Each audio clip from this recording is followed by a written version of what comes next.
Para analizar las protestas contra el presidente de Guatemala, Alejandro Yamatei, tenemos el comentario del doctor Juan Cruz Olmeda, profesor e investigador en el Centro de Estudios Internacionales de El Colegio de México y director de la revista Foro Internacional.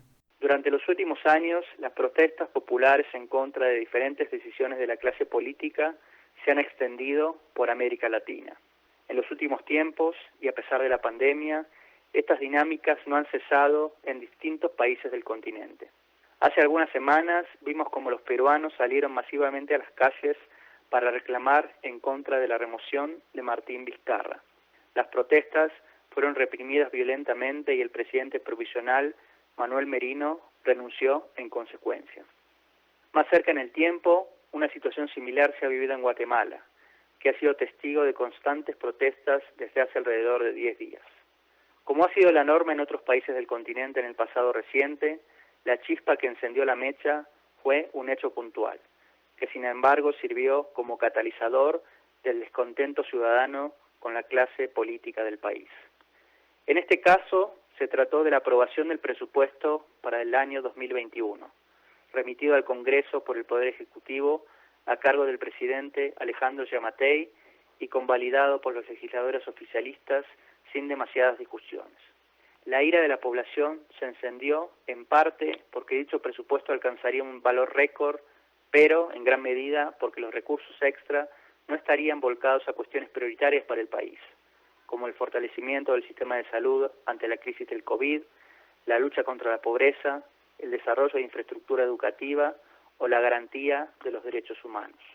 Las partidas dedicadas a estos temas aparecían en valores similares a las del presupuesto anterior o incluso se habían reducido.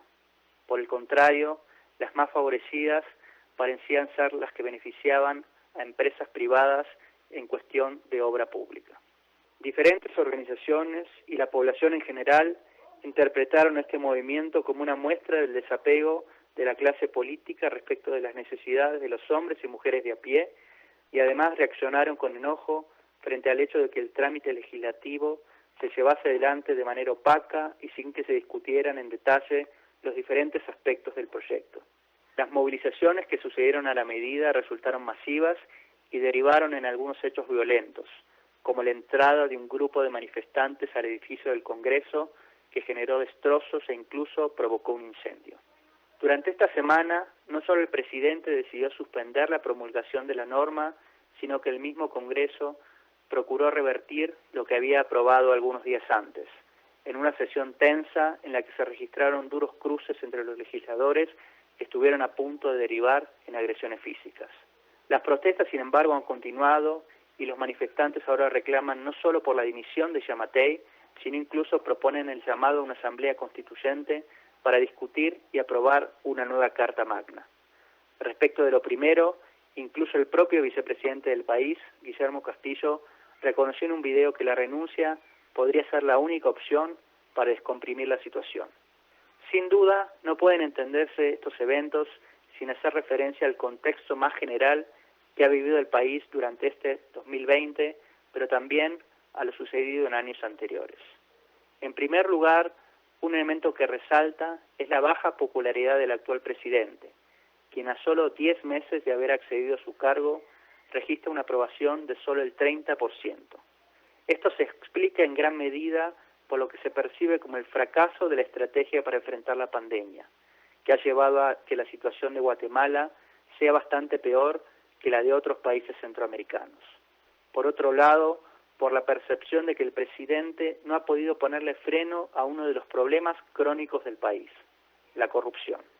Este último es un elemento clave y da lugar al segundo asunto a resaltar. Si bien la corrupción es un problema endémico en el continente, los guatemaltecos han estado entre los que reaccionaron activamente ante escándalos que alcanzaron a otros presidentes en el pasado. El caso de Otto Pérez Molina, quien ejerció el poder hasta 2015 y se vio forzado a renunciar entonces bajo la presión ejercida por marchas multitudinarias, es quizás el ejemplo más paradigmático. También el presidente anterior al actual, Jimmy Morales, se vio salpicado por diversos escándalos e incluso entró en una pelea abierta contra la Comisión Internacional contra la Impunidad en Guatemala, CICIG, que realizó varias de las investigaciones.